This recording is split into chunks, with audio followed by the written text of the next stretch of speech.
Hey,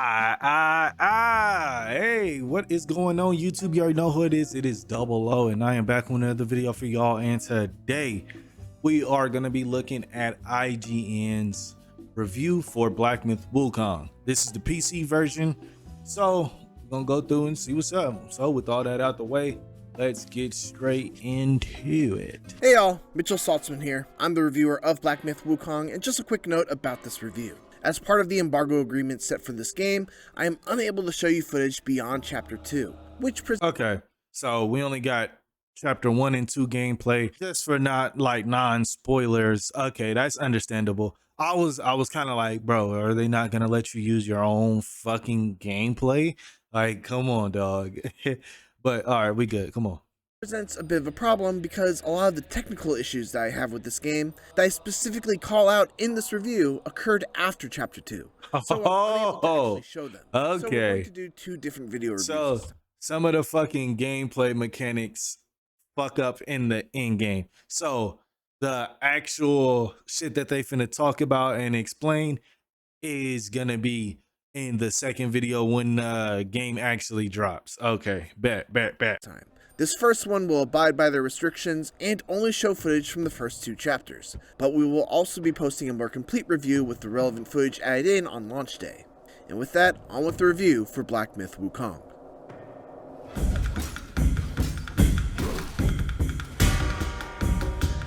I've never been so utterly... I ain't gonna lie, the gameplay is still looking pretty solid from the trailers, and now with them getting like hands-on in-game footage, it is still looking very smooth. Seeing as like, bro, this shit dropped, I'm thinking like 2, 3, 4 years ago, like the trailer. Almost 4 years ago. I remember it was somewhere around COVID. So seeing it now is like fucking crazy to me. Blown away, yet simultaneously so unbelievably frustrated by a game as I have been with Black Myth Wukong.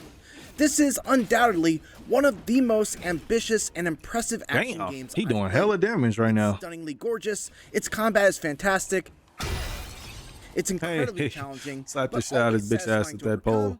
And the setting is refreshingly unique and steeped in rich Chinese culture. The fucking enemy design, character design, enemy design is all fucking crazy. Despite all of that, it often feels like it's barely holding it all together. I suffered numerous crashes, despite having a top-of-the-line setup with the GeForce RTX 4090. Okay, so since this is a PC review, so it's the same as, so from what I'm hearing, it's a PC port issue right now. So the the PC version isn't optimized at fucking all. That's tough. Not to mention the multiple times I fell through the ground and died in the final phase of a boss fight, or the way characters would randomly switch from English to Chinese, or the way the dialogue audio would just drop out altogether and leave me completely in the dark during an important cutscene. It's fuck, nigga. So we're gonna have to have a huge PC update after this. So I think that's really why on Metacritic it's sitting at an 82 right now. If you played this shit on the fucking PC version, you're fucked. You're gonna have a lot of issues. So I'm praying that the PS4 version is a little more optimized, but that's kind of what it's seeming like. And fucking Xbox is way down the fucking road because they suck. They suck at just, I don't know. They should have just discontinued that fucking Xbox Series S altogether. It's a rickety roller coaster for sure, and there were definitely spots during the ride where I was not having a great time. But taken as a whole, this is one adventure where the bumps are worth it.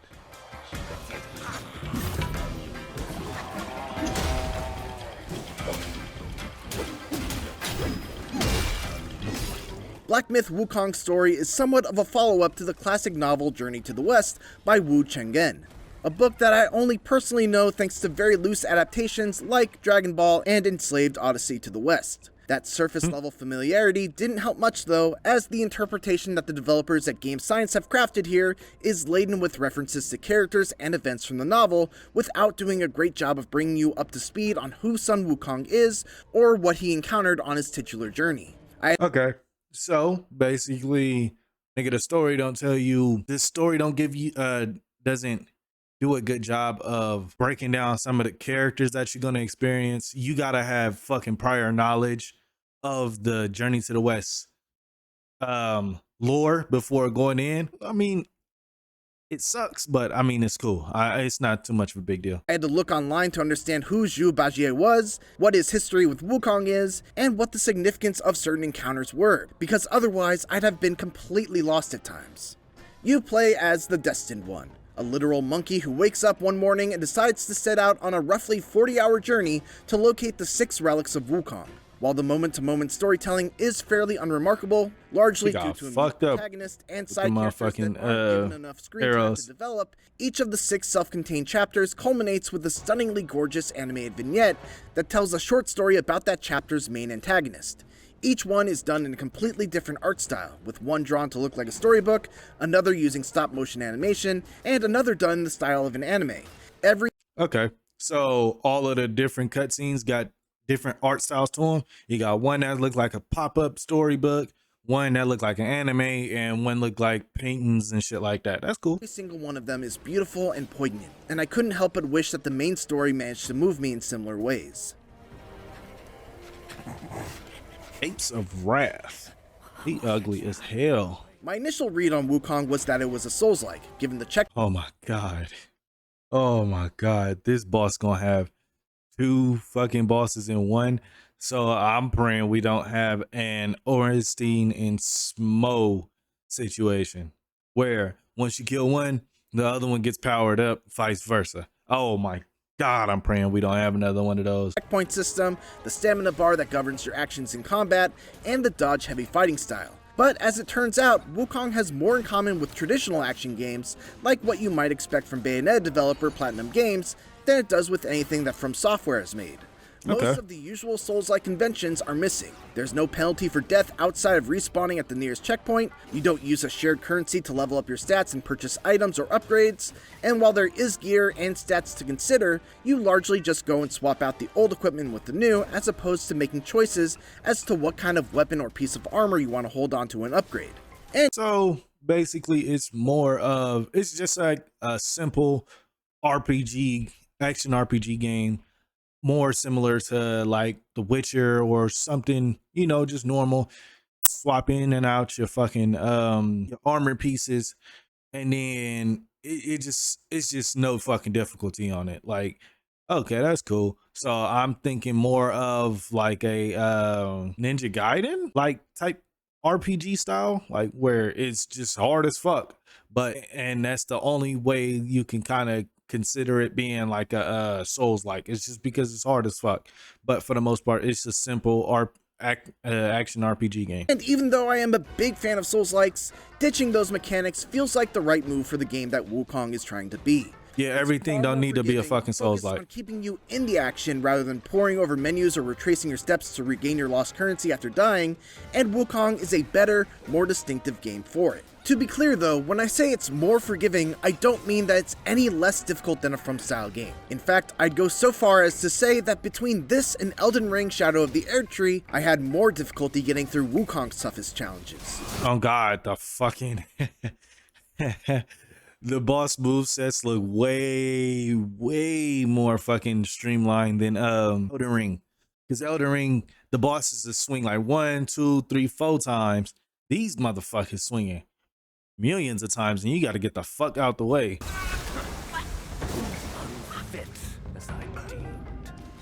But at the same time, those challenges never felt unfair. I mean, bare ass is crazy. Fights was always a satisfying combination of learning their attack patterns, figuring out where I could maximize my punishment windows, and tweaking my loadout in ways that made the best use of my chosen powers.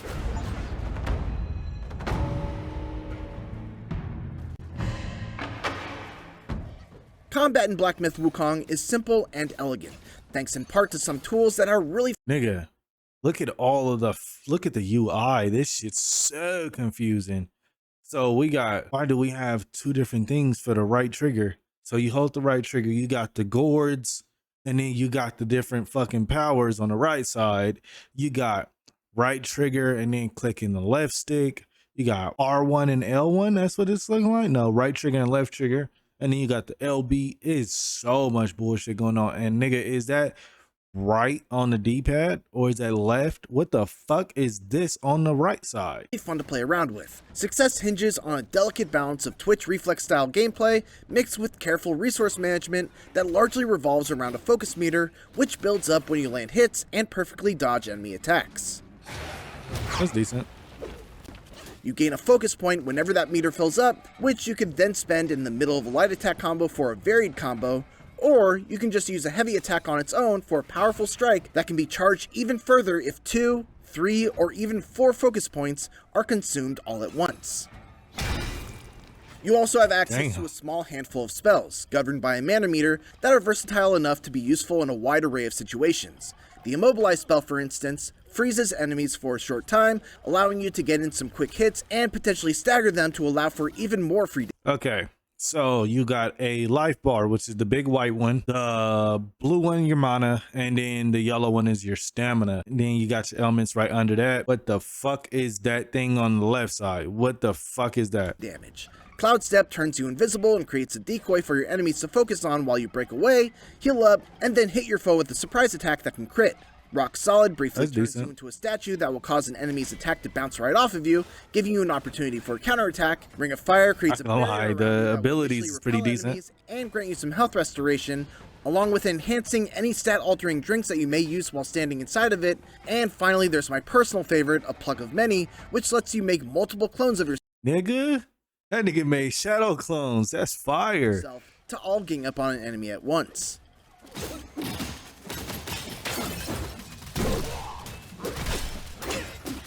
Separate from that, you've also got transformations, which allow you to morph into powerful creatures that you've already bested in battle. What's really cool about these is that they don't cost any mana, they're tied to a very lengthy cooldown instead, and they turn you into a totally different character. Okay, so how did he do that? Let me go back real quick. Cost any mana, hold on. Creatures. Separate from that, you've also got transformations, which allow fucking mini immobilize, rock solid, red ties. You to morph. Oh, that's the double triggers. Okay, so you can choose your fucking your transformation when you after you beat them and shit like that. Okay, that's cool. Creatures that you've already bested in battle. What's really cool about these is that they don't cost any mana, they're tied to a very lengthy cooldown instead, and they turn you into a totally different character, complete with an all-new moveset, special moves that use their own focus meter, and more. That's fucking nice. One of the first bosses that you fight is a wolf with a fiery dual blade that has a lightning fast dash attack. When you defeat him, you'll gain his transformation and be able to do that very same dash attack to your enemies, and once you build up its focus meter, you'll even be able to do a hugely powerful leaping strike that can ignite foes and deal damage over time to them. Finally, there are spirit skills, which are earned by defeating certain more powerful versions of enemies and absorbing their essence into your gourd. These are effectively transformations that only last for one attack and are also tied to a fairly lengthy cooldown, but it's great to be able to, for example, use the Wandering Wight's powerful headbutt attack to get an stagger after immobilizing an enemy. These spirit skills can also be leveled up, which makes it so that even the early game spirits never lose their strength as the campaign rolls on. That's cool. I ain't gonna lie. So if you find a fucking move that you actually enjoy using, that rather it staggers everybody, it puts motherfuckers to sleep or something, you can keep that shit upgrading to do more damage. That's nice. I like that. That's cool. That's a nice little feature. Especially when mixed with some truly incredible boss fights. And Wukong introduces all of these elements at a thoughtfully measured pace, so I never felt overwhelmed. Make no mistake, the Destined One is extremely powerful. That nigga slapped the shit out of him with that motherfucking bow staff. Even beyond the many powers and abilities he has at his disposal, nothing beats the feeling of just slamming a 50-foot bow staff down onto an enemy's head. But I still had to be smart with how I used my spells due to the fact that mana restoration is actually very difficult. This is where the resource management aspect of combat comes into play. I had to carefully consider what spells were actually worth the mana cost, whether I should save them for a more difficult second phase of a fight, and whether or not I could capitalize on the opportunity if I were to spend the mana. So that's what dude was talking about. I was reading a couple of the Metacritic's reviews, and they was talking about resource management. So that's what it was. So the mana don't fucking come back off of like getting a couple hits and shit like that. I don't know if like it's a special gourd, like if that gourd that you use for health affects your fucking mana as well. So that's crazy. In the first place. For instance, even though it's my most powerful spell, I often had to hold off on casting my Pluck of Many spell that duplicates my character since it has an extremely high mana cost. If I cast it at a bad time, the boss could simply wipe out all of my clones with an AoE attack before they even got a chance to get some damage. Fuck. Sometimes the adjustment I had to make when I was stuck on a boss was a simple change in how I used my abilities, and the act of coming up with a new strategy and having it pay off was always extremely satisfying. While boss battles are where Wukong is at its best, there's also a highly respectable amount of enemy variety in its regular fights. Level design is of the wide linear variety, usually with a clear main path that leads from checkpoint to checkpoint, but plenty of opportunities to venture off that path to discover optional goodies. The world is similar to, so if you want to go into Souls-like gameplay, like if you want to go into like the world of Souls-like, it'd be similar to a Dark Souls 3, Dark Souls 1, where you had like it's one straight path that you're supposed to go, but you can't go off the beaten path to get in little side activities, little side boss fights and shit like that. That's cool. I ain't gonna lie, not everything needs to be fucking open world. I love this wide linear way of games. I feel like this is what a Souls-like needs, is a wide linear situation where you got some shit that you can be like, hey, if I want to go explore, I can go take my ass over here, go do a little bullshit, and then when I'm ready, I'm finna get back on track and do what the fuck I need to do. That's nice. The rewards for exploration are great too.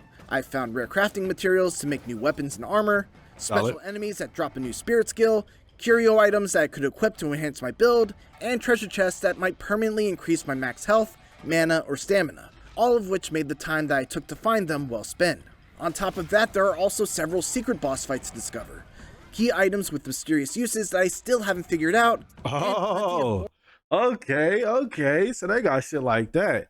To where there's gonna be certain items that you're gonna find that you're gonna have to use them in certain areas or certain situations to fucking open up boss fights. To stray from the beaten path and keep an eye constantly scanning the environment. The main one being that Wukong is one of the most gorgeous games I've ever played. Oh, this shit is good. I ain't gonna lie, this shit beautiful. From the chipped pieces of bark on the trees in the forest, to the real-time deformation of the snow as the Destined One moves through it while dragging his staff along. Not only that, but the animation is impeccable too, with wonderful touches and flourishes, like the way your character will do a little hop step when locked onto an enemy, then change to strafing around them as opposed to just running straight on while keeping their head turned. The music and sound design is fantastic as well, with epic drum-thumping battle themes and melodic flutes. Nah, that's a motherfucking bumper right there. I ain't gonna lie, that shit slaps. And chimes adding to the air of wonder and mystery as you explore the unknown.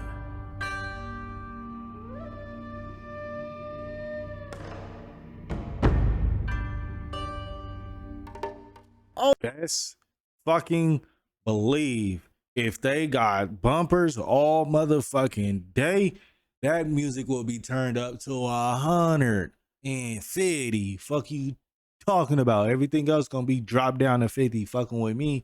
If that music is that beautiful and it doesn't like constantly repeat, I'm praying that they got a couple of different soundtracks for each area that you in. All that said, this game really would have benefited from a map, plain and simple. Ain't no map.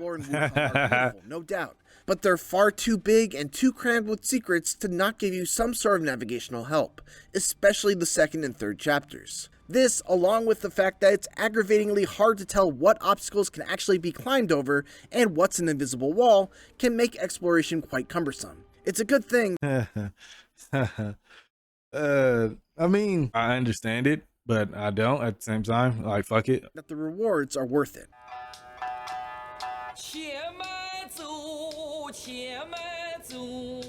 However, it's hard not to feel like all of Wukong's splendor and detail came at a great cost. I experienced numerous crashes, with one particular heartbreaker happening right after defeating an extremely tough boss that I then had to defeat again. Several others were minor tough. and would typically happen as I was loading up a new chapter or fast traveling to another level, but they eventually add up to a lot of frustration. In addition to that, several times during important cutscenes, all dialogue, audio, and subtitles would drop out completely, leaving me without any clue as to what was being talked about and no way to rewatch the cutscene. Characters would occasionally switch to speaking Chinese all of a sudden, despite me having the audio set to English. The lip flaps of the English dub often don't even remotely match what's being spoken. That's because mainly the game was meant for it to be listened to in Chinese with the subtitles on, so it's the English lip syncing is more synced up to Chinese than anything else. And with the non-rewatchable trailers, it sucks. I feel like that would have just been a nice little thing to do, because you know you got people that record the whole game and do like the Black Myth Wukong movies and shit like that, where they just play every single trailer back to back. I mean, that'd have just made it nice, just in case you wanted to just focus on playing the game and then get the story later, playing it while watching the trailers and shit back. That'd have been nice, but fuck it. Like, for me personally, I'm not too hurt about it, but I do understand the frustration with this. Oh, thank Mitraba. Oh, finally then the 3 bells sang. Disciples come, I hear. And most of the journal entries you find along the way haven't even been localized yet into English. The worst, though, was one particular fight in which the boss would plunge me down through the ground during the transition to its final phase, only to have me fall through the world once I regained control of my character. This kept on happening to the point where I thought my game was unavoidably bugged and I wouldn't be able to reach the end. Niggas started falling to the motherfucking over and over again. Lord, that's hilarious. Yielded a different result for no discernible reason. These are the kinds of technical problems that Game Science will hopefully look to address in post-launch patches. And it's not outside the realm of possibility, as even Cyberpunk 2077 was eventually whipped into shape after its own buggy launch. I hope that those fixes come swiftly, because while I still wholeheartedly think that the things that Black Myth Wukong does so right are worth dealing with those problems, I would love to be able to recommend it without those caveats. Verdict! As Game Science's debut action game, Black Myth Wukong is mostly a great success, despite some major technical black marks and localization issues that are likely to cause some frustrations at launch. Combat is fantastic, thanks to a great balance of careful resource management and lightning-fast twitch reaction gameplay that tested my skills as much as Elden Ring ever has, despite it being a more traditional action game than From Software's style. Not only that, but there are a ton of exciting boss battles, a great variety of enemies, and the world they inhabit is an absolute treat for the eyes and ears. It's okay. So, combat is great. It looks good. The main thing that's the problem is the technical issues. Okay, that's mainly what's going on with this game. The story has its moments, but relies a bit too much on having prior knowledge of the events of Journey to the West, and it really could have used a map to make its rewarding exploration measure up to the strength of the combat. All said, its strengths getting lost gonna be fucking irritating in this game for sure. A great action game that could be even greater if Game Science can squash the bugs. 8 is pretty fair. I ain't gonna lie. Based off the shit he was saying, at 8 makes the most sense. You'd be like, okay, my experience, I was falling to the floor, a lot of technical issues, and you know, I spent a lot more time trying to figure out where to fucking go, or you know, shit like that, trying to figure out, okay, where can I backtrack to, where have I traveled to already, the map, not having a map. So I can understand why this got an 8. Respectable. So that is gonna be it for this video. Y'all let me know if y'all are gonna be playing Black Myth Wukong when it drops August 20th and August 19th, for anybody that's gonna be able to get a little early access, hands-on for it. So if y'all have made it this far, I do want to thank y'all for fucking with me. Make sure that you go ahead and leave a like, hit that subscribe, because I do have more content on the way. Hit that bell so you never miss another video. Here is your second reminder to leave a like. Make sure that you go ahead and check out the 2 videos that will be on my end screen. My name is DubloH and I am out. Hold on, baby, hit the pug on, do you dance on it? Bust it down, baby, let me see, spread them legs, let me see what you got. Do your job, I got a check for you. Throw a couple bands, put in work, I got some more for you. Slow it down for me, drop it down, go get wild for me, smile for me, bend it over, go and touch your toes for me. Pause for me, get the can, baby, do a show for me. All money, if you clean and good, I got a note for you.